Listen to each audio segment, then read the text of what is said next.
Whether you have Gen 3 filmless dual tubes, low-budget digital, or even nothing at all, we're all concerned about how to defend against opponents armed with night vision.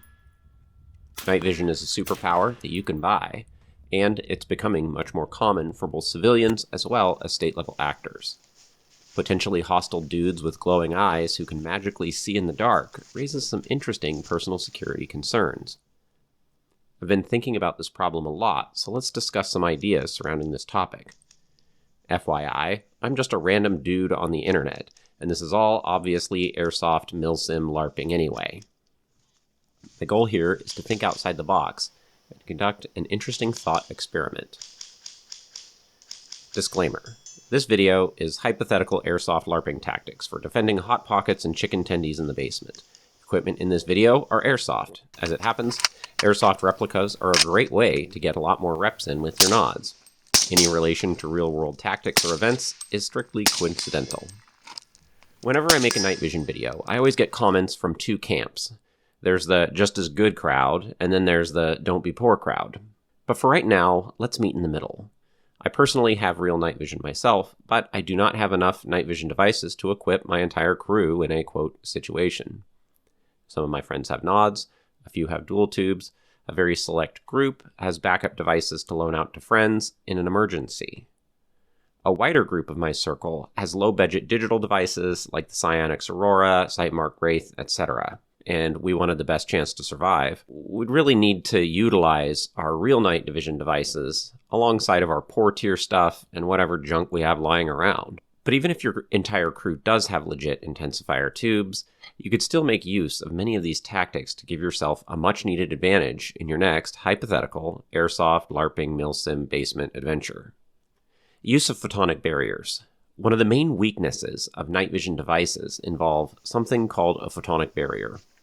A photonic barrier is when you can't see something that's hiding in the shadows behind a bright light source. An example of this is when a car is driving towards you in the dark, you can't see the details of the car or the driver because the headlights make a photonic barrier. Photonic barriers are a big factor with night vision as well. When defending a position, you could use light and shadow for concealment. If your position is already known for adversaries, for example your home, why not use active infrared illumination to create photonic barriers all around your house? These barriers would help you see approaching attackers while also making it harder for those attackers to see you. This strategy will benefit you whether you're using cheap digital or legit PVS-14 night vision. If you're worried about the grid being down, there are cheap and effective battery-powered IR lights that you can recharge with USB solar. You can make a photonic barrier with infrared or visible light. Here's me with and without photonic barrier. Pros and cons. Be aware that some night vision has auto-gated tubes, which will mitigate some, but not all, of the photonic barrier. It's also true that active IR photonic barriers would give your position away. Anyone with night vision would see bright lights, and it might draw attention to yourself. But an intentional photonic barrier does still force a would-be attacker to approach you walking towards bright lights that are difficult to see past. Even if you have legit nods, using an active IR photonic barrier gives you the advantage of seeing attackers from further away, while you do still remain concealed in shadows. If your attackers don't have night vision, then you have an even greater advantage because they're walking straight into floodlights and they don't even know it. All in all, the smart use of photonic barriers for night vision LARPing seems like a great idea for perimeter defense of important locations that are not hidden or secret. Don't body mount your IR illuminators. Here's a question.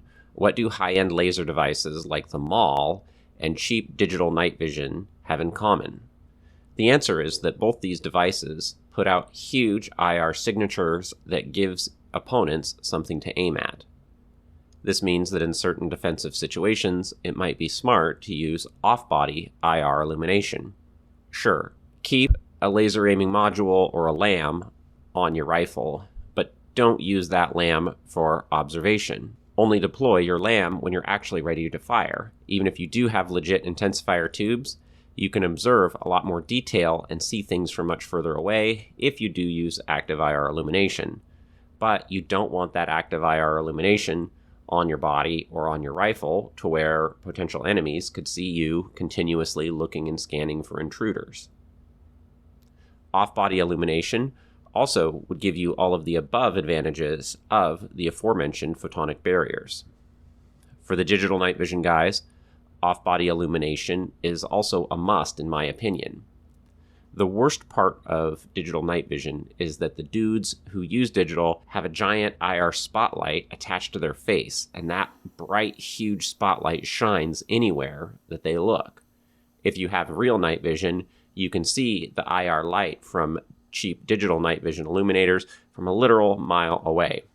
If I was forced to use a cheap digital unit, I could mitigate the weaknesses of the digital unit by not mounting my IR illumination on my body.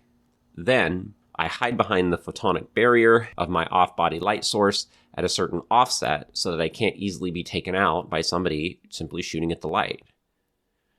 Don't get me wrong, I'm not trading in my white phosphor dual tubes for a Sightmark Wraith, but separating the illumination off of my physical body does make me less of a bullet magnet in airsoft LARPing adventures where I would be potentially forced to use a low-end digital unit. Just make your own night vision camera. Spec Ops troops fighting in the mountain caves of Afghanistan described opponents modifying things like GoPro and cell phone cameras to detect IR lights. Normal digital cameras have filters that block IR light so that it doesn't make your pictures look weird. But these IR filters can sometimes be removed. An old GoPro camera can be used with a closed-circuit TV as a night observation tool. This is how you get some night fighting capability for $50. I bought an old GoPro camera on eBay and modified it based on some YouTube videos that I'd watched. FYI, as a night vision device, GoPro cameras totally suck. But it does work for some very narrow use cases that are still useful.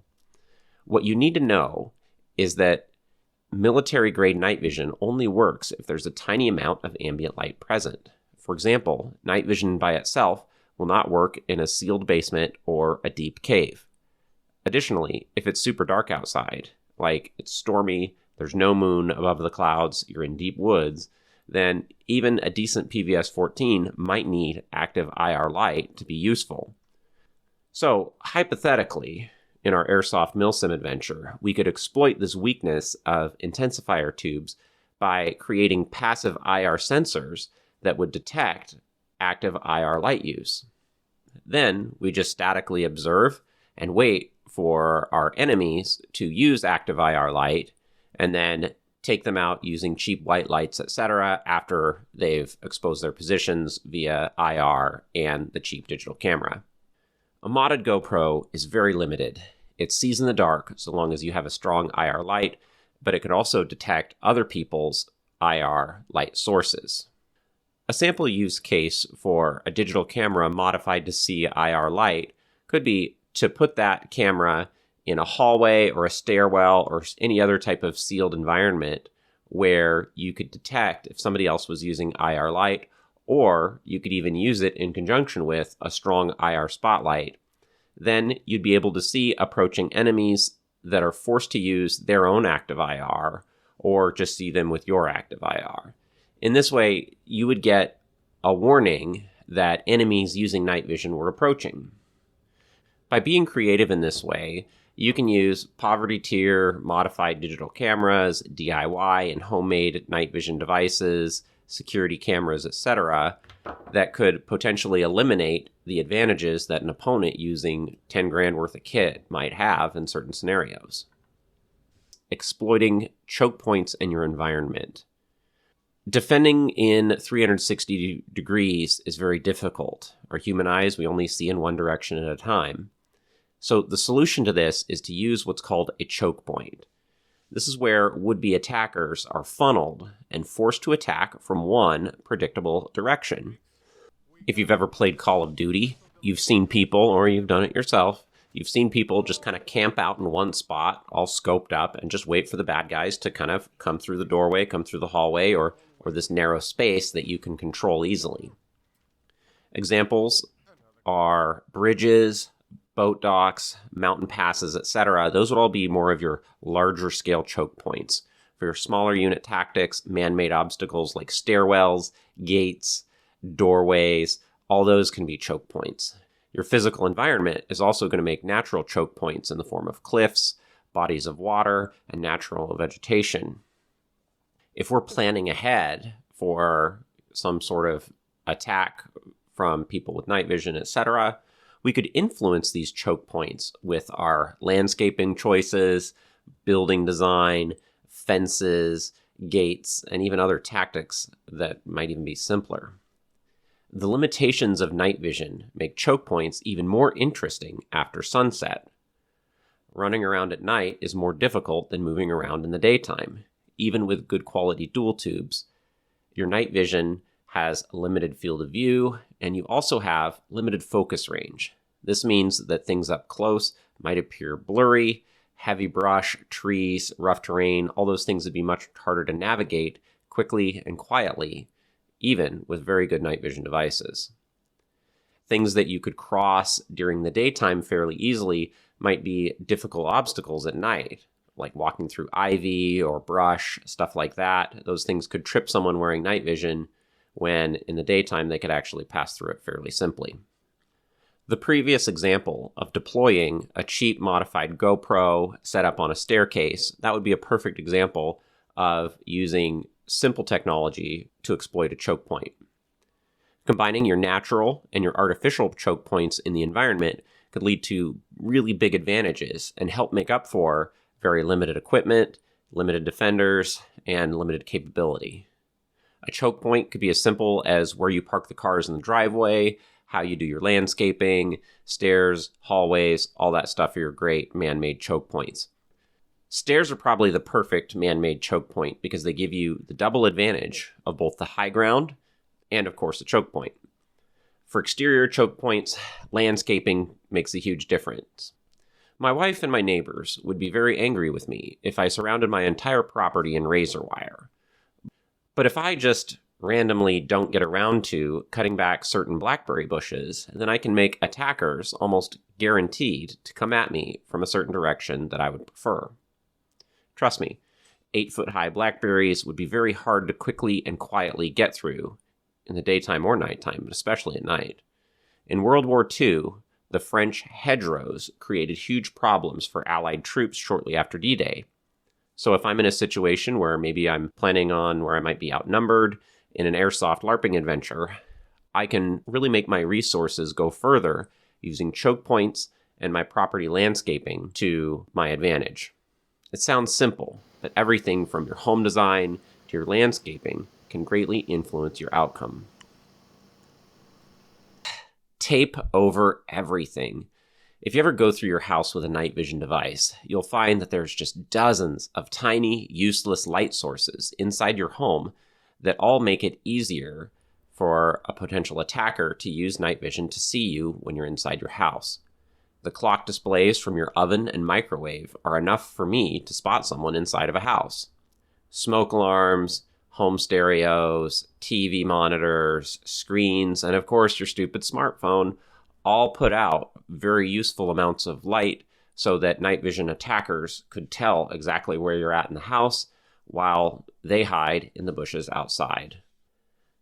The solution is to really get a lot more serious about your light discipline inside the house and use your photonic barriers. Curtains and blinds are a good idea. You can just take simple electrical tape and just tape over a lot of those useless LED displays over your smoke detector, things like that. That's not safety advice or whatever, just hypothetical LARPing.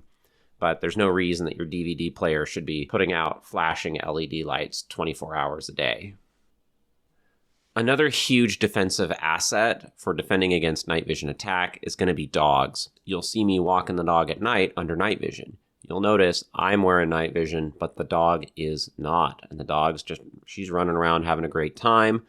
The point is, the dog can see better than me. She can hear better than me, smell better than me too. Using dogs to patrol your perimeter is a great way to make life harder for would-be attacking goons. With my background in martial arts, I have a pretty good chance of defending against an attacking dog during the day, but I'd have a much harder time defending against a dog attack at night. Under nods, I have a very limited field of view, and things up close to me at night are very blurry. This means that my own dog can run circles around me at night, even though I'm wearing tubes. In summary, a dog with bad intentions could easily give me an unplanned respawn at night. For this reason, probably one of the single best defenses against the dark arts could be guard dogs. Maybe this is why certain agencies tend to shoot them so much. The next point is that you can actually afford night vision. A lot of the guys who say they can't afford night vision have 10 or more guns. If that is you, then you can afford night vision. You just don't want to make any sacrifices. Those who don't have nods are usually unwilling to sell a rifle or two so they can afford them. Owning 10 guns is kind of fun. I love having a lot of guns. It's pretty cool. But having more firearms doesn't always give you a lot of unique capabilities. So if you have 10 guns, maybe having one PVS-14 and like 6 or 7 guns might be something to think about, because night vision is going to give you a completely unique skill and capability. But at some point, having another carbine, etc., isn't really going to bring that unique of a capability into your wheelhouse. Some of the other people that say they can't afford night vision, those guys are a lot younger, and some of them just need to prioritize saving money. When I was in my 20s, I didn't really make that much money, and a lot of times I just kind of was living a very short-term type life. I didn't make much money in my 20s. In my 20s, I never got a career-level salary. But if I had taken the money that I did make, money that I was wasting at the bar, spent a lot of money on weed, smoked cigarettes, race cars, stuff like that, if I had saved some of that money and just quit drinking, quit smoking a lot earlier, then I could have had night vision. By the grace of God, I did quit drinking and smoking, quit smoking weed, stuff like that. In my early 20s, I used to spend about $500 a month on smoking cigarettes and drinking in bars. In a year, that adds up to about $6,000. For about $6,000, you could actually have a pretty legit night fighting setup. Ask Jesus to help you quit drinking and smoking and spending money on stupid stuff. And if you really commit to that for 1 year, I bet you'll have a lot nicer toys. If you already make good money and you have some nice guns, sell a couple guns, get night vision. If you're broke, seriously examine how many of your expenses are wants versus needs. Cut out all the booze, junk food, fast food, cigarettes, drugs, weed, Netflix, all those kinds of things. Especially if you're single and you don't have kids, it's actually kind of fun and rewarding to live a very Spartan, minimalist lifestyle where you work out, you eat really clean, train martial arts, train with firearms while learning, reading books every day. And over time, you'll develop a very confident, competent mindset that girls will naturally find attractive as a convenient aside. In closing, getting night vision has been an absolutely amazing adventure for me. I highly recommend that you get night vision for yourself. But whether you do or you don't have night vision, even if you never get night vision, you can use some of the ideas in this video to make yourself a lot more ready for some airsoft milsim LARPing. You make yourself a lot more ready than you were before. Thank you.